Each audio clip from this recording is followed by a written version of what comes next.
Olá, seja bem-vindo ao nosso projeto de Casa em Casa e nós estamos aprendendo a orar com salmos, estamos falando sobre os salmos individuais e coletivos. Na semana passada nós falamos sobre o salmo de ação de graça individual, então nessa semana falaremos sobre o salmo ação de graças coletivo. Então abra sua Bíblia no Salmo 124, pause o vídeo, leia, são 8 versos e depois retorne para o vídeo e nós vamos aprender muita coisa legal com esse salmo curtinho, mas que traz muitos ensinamentos. Então, os 3 primeiros versos vai dizer o seguinte: se o Senhor não estivesse ao nosso e se o Senhor não estivesse ao nosso lado?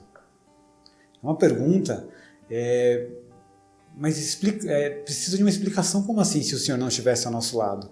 E aí ele chama todo Israel para dizer: e se o Senhor não estivesse ao nosso lado quando, aí vem a explicação, os inimigos nos atacaram? O que teria acontecido? Eles teriam nos engolidos vivos com a sua ira ardente contra nós. Eu gosto da expressão que nós temos de que quando estou com muita fome nós comeríamos um boi. Obviamente é um exagero na nossa forma de falar, na nossa linguagem, mas esses exageros estão muito presentes. Você que leu o texto percebeu que há muitos exageros aqui para a gente ter uma noção do tamanho da dificuldade que eles enfrentaram. Então, esses 3 primeiros versos já vai dar essa cara para a gente de que eles passaram, e um grupo passou por algo muito difícil. Então, esse grupo foi atacado e esse ataque é comparado à esfera selvagem, essa ideia de engolir vivo. E também um ataque rápido, como de fogo. Aqui, quando a gente lê ira ardente, tem algumas outras traduções que traz com um fogo de ira. Então, fogo é algo rápido. Você acende um pouquinho, daqui a pouco ele toma conta de uma floresta inteira. Então, tem essa ideia de um ataque feroz e ao mesmo tempo rápido. Então, eles passaram por maus bocados. Esses homens, eles na verdade são homens assaltantes, homens feras e homens incêndios. É tudo que está escrito aí. Quando ele fala nossos inimigos nos atacaram, a ideia é que os nossos inimigos tentaram nos roubar. E aí vai dizer, teremos engolidos vivos, então uma ideia de fera, e com a ira ardente essa ideia de fogo. Então tem 3 características desses homens que tentaram atacar um grupo. Então são assaltantes, são feras e são rápidos, incendiários.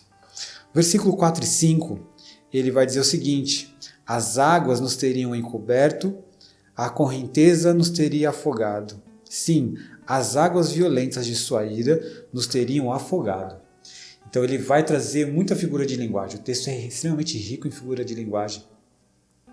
Tem muitos detalhes aqui. Então a ideia é que uma água aqui até o pescoço, e aí a NVT já traz assim, teria afogado a gente, com essa já interpretação, para ficar mais nítido para a gente.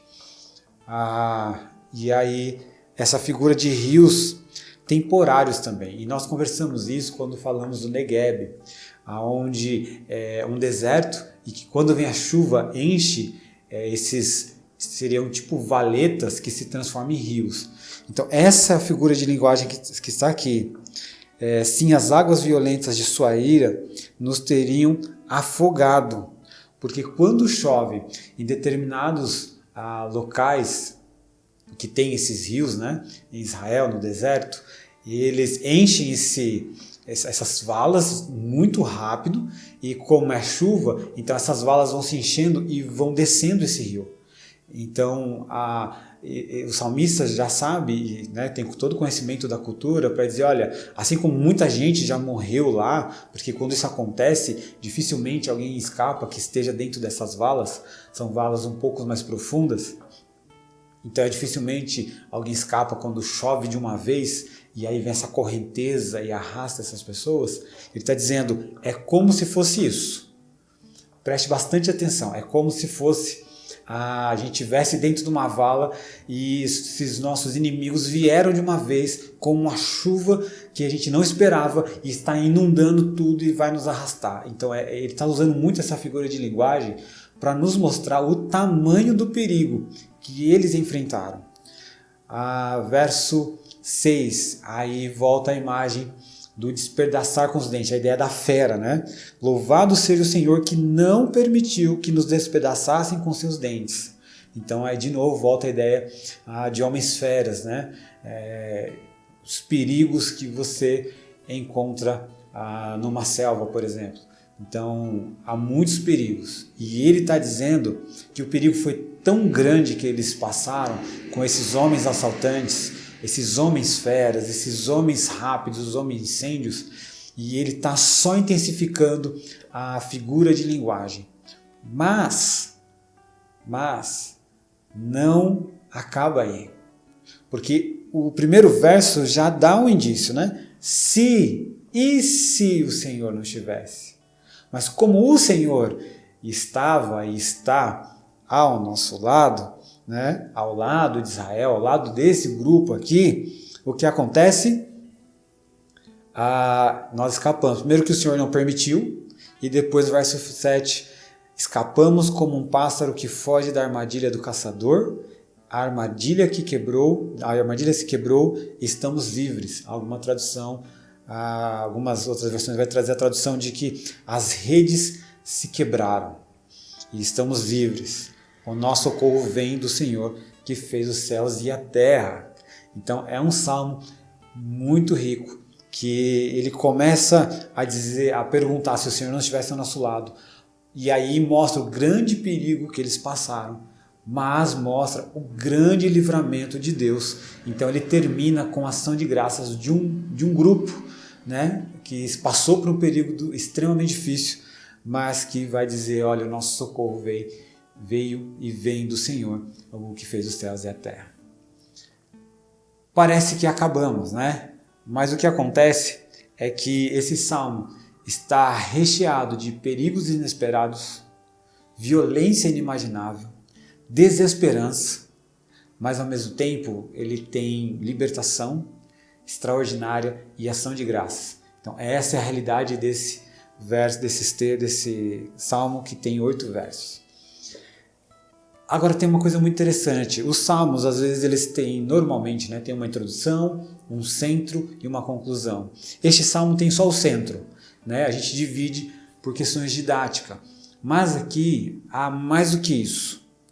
Na literatura poética tem algumas formas de você montar um texto. Então tem hora que ele faz em X, mostrando qual que é o centro do texto. Tem hora que ele faz figuras de linguagens parecidas para intensificar a linguagem. Aqui acontece um pouco disso, né? Quando a gente olha no versículo 3, no 4 e 5, as águas teriam nos encobertos, a correnteza nos teria afogado. Sim, as águas violentas. Então, primeiro é só as águas teriam nos encoberto. E aí, essa água não é só água, é uma água violenta. Então, ele está intensificando a ideia. E aqui, a correnteza nos seria afogado, né? E aí ele volta a dizer, nos teria afogado. Então, ele vai intensificar essa imagem. Isso acontece também muito na literatura dos poemas da Bíblia. Só que, mais do que isso, ele tem uma forma de se colocar que eu acho muito interessante, é que se você ler o verso 1 e 2 e você ler o verso 8, eles trabalham a mesma temática. Então ele vai trabalhar a temática no início e no fim, a mesma temática. Depois, próximo do centro, mais uma temática, né, que ele se equivale ali e até chegar ao centro. Então ele começa aqui, vem para cá, aqui é o centro, depois ele volta construindo e tem paralelos. Para isso ficar muito nítido, vamos ler o verso 1 e 2 e o 8, que diz o seguinte: se o Senhor não estivesse ao nosso lado, e se o Senhor não estivesse ao nosso lado? Que todo Israel diga: e se o Senhor não estivesse ao nosso lado, quando os inimigos nos atacaram? Ele está falando que o Senhor que estava no nosso lado, e ele já está dizendo que Se o Senhor não estivesse do nosso lado, o que teria acontecido? Ele sabe o que aconteceu, que foi livramento. Então no verso 8 ele vai dizer a mesma coisa. O nosso socorro vem do Senhor, que fez os céus e a terra. Ou seja, esse livramento que ele anuncia nos 2 primeiros versos já está no verso 8. Certo? O Senhor está ao lado e o Senhor é o socorro. E aí tem tudo a ver. O Senhor está ao lado e o Senhor ser socorro. Né? Tem tudo a ver. Verso 3 e 5 e o verso 7. Olha como a temática é a mesma. Eles nos teriam engolidos vivos, com sua ira ardente contra nós. As águas teriam encoberto, as correntezas nos teriam afogado. Sim, as águas violentas de sua fúria nos teriam afogado. E o verso 7 fala do que? Escapamos como um pássaro que foge da armadilha do caçador. A armadilha se quebrou e estamos livres. Então, o verso 3 e 5 fala dessa ira dos inimigos. Os inimigos vinham com uma ira, vinham furiosos. E o verso 7, ele está dizendo que esses inimigos que vieram com uma fúria contra eles, veio também com uma armadilha. Então eles estão falando da mesma coisa de forma diferente. Ainda que os dois têm aquele pequeno detalhe que a gente sabe que eles se safaram, mas é muito nítido que o inimigo está preparando coisas tanto no verso 4 e 5, quanto no verso 7. E qual que é o centro, então? Se o 1 e o 2 faz paralelo com o 8, o 3 e o 5, 3, 4 e 5. Com o 7, o centro é o 6. Louvado seja o Senhor, que não permitiu que nos despedaçassem com os seus dentes. Então, ele está enfatizando que o Senhor, primeiro de tudo, o que molda o texto, que o Senhor está ao nosso lado e Ele é o nosso socorro. Depois, mais para dentro do texto, que os inimigos, eles são ferozes e vieram tentar nos atacar esse grupo de forma tão violenta que fizeram armadilha para que o povo caísse. E qual que é o centro? É louvor ao Senhor, porque o Senhor não permitiu que os planos deles se cumprissem, mas o Senhor frustrou os planos dos inimigos. Então esse é o centro do texto. É isso que faz toda a diferença. Agora, tem mais uma coisa interessante, porque ele está dizendo aqui, quando você lê, você não ouve uma súplica desse grupo, porque o ataque foi tão rápido, tão inesperado, que não deu tempo nem de pensar. Sabe quando algo acontece que você fica sem ação e ao mesmo tempo quando você vê já se solucionou, aí você fala, nossa, que bom, nem deu tempo de pensar, não deu tempo nem de orar e já aconteceu. Então é essa a ideia.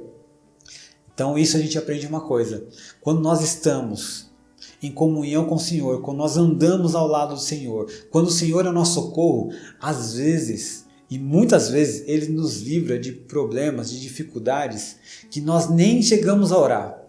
E tem muita coisa que a gente nem imagina que Deus já nos livrou. Por quê? Porque o Senhor está ao nosso lado, Ele é o nosso socorro. E diante de tudo isso que a gente tem que fazer, louvar o Senhor, dar ação de graças, porque Ele não permite que o mal prevaleça sobre a nossa vida. Amém? Então 3 perguntas para a gente conversar aí no De Casa em Casa. Primeira pergunta, qual é o centro desse salmo? Então está muito nítido aí, a gente falou agora para o final. 2, por que Deus não esperou uma súplica? 3, aonde você estaria se o Senhor não estivesse com você? Ou se você não estivesse com o Senhor? Se essa parceria, essa comunhão não existisse, aonde você estaria? Você consegue imaginar? Comenta aí, compartilha no grupo. Vamos compartilhando os nossos corações, as nossas dores, as nossas felicidades, compartilhando vida. Que Deus abençoe e boas reflexões.